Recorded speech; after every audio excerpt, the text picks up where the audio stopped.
Hi guys, so this is the full details of how much I spent from my trip from Johannesburg to Sun City. I spent 400 on petrol to travel all the way, and then the entrance you have to pay, and then you have to book tickets or Ticket Pro online. So it differs from time to time. So it can start from 300, and then when we enter through the bus, and then you leave our car behind. Then we enter through the bus, we get through the casino, and then we walk to the Valley of Waves, and then they gave us 80 rand free food voucher per ticket that we bought.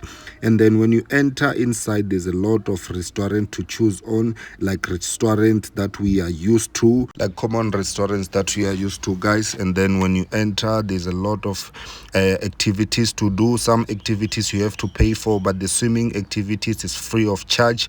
You don't pay anything to swim. There's a lot of swings, and there's the beach, and then there's a lot of activities to do, guys. And then there's a hotel that you have to book also if you want to sleep.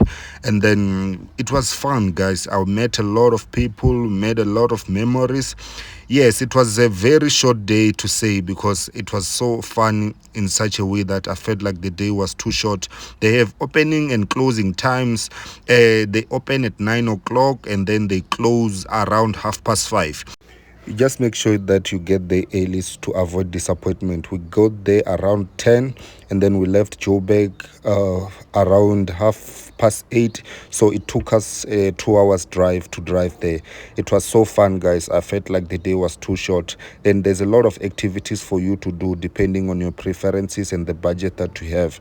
And then we enjoyed so much, guys. And then on our way back, it was raining and the road was full of potholes. So it took us a very long time to get to Johannesburg because it was raining. I couldn't see the road. Yeah, just make sure that you check the weather. Thank you.